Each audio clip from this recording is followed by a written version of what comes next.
Devastated by Delta, neighborhoods along the Gulf Coast are unrecognizable after the hurricane made landfall last night.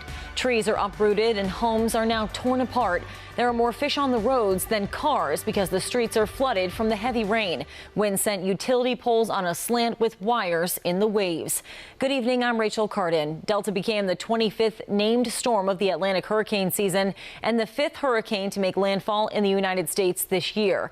The threat is not over yet. Delta is now a tropical storm and will continue to bring rain across parts of the country. Let's check in with meteorologist Chelsea Ingram for the latest on Delta's path and when those remnants of the system will reach us. Chelsea. Rachel, thank you so much. New tonight, a fire is under investigation in Chesapeake City.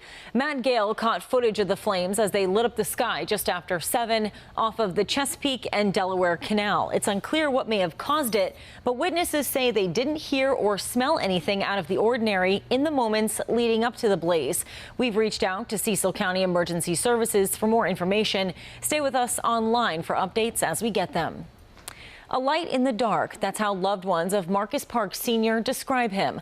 Family and friends honored the veteran MTA bus driver that was shot and killed while working this week in Baltimore. WJZ is live tonight. Amy Kawada shows us how classmates and family are remembering his life. Amy? WJZ. In Maryland, the statewide positivity rate for coronavirus infections dropped slightly. It's now around 2.8%. Another 636 positive cases have been reported, bringing the total closer to 131,000. 5 more people have died. Tonight, hundreds of people are still being treated in Maryland hospitals for COVID-19.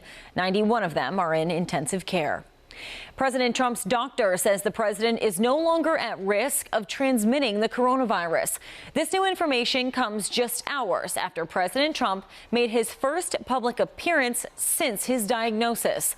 The White House has still not disclosed if he's tested negative for the virus. The president says he still has a few flare-ups, but is overall doing better. I'm feeling great. I don't know about you. How's everyone feeling? And I went out to say hello to those people, and I took a little heat for it, but I'd do it again. Democratic presidential nominee Joe Biden campaigned in Pennsylvania today. Earlier this week, he called the president's behavior reckless. And today he says the country is facing real challenges, and the last thing it needs is a president making matters worse.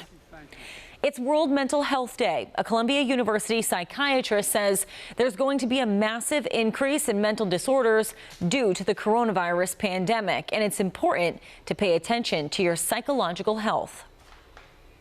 If you do see that, you are losing weight, gaining weight, not sleeping regularly, irritable, can't concentrate on getting work done, you should reach out.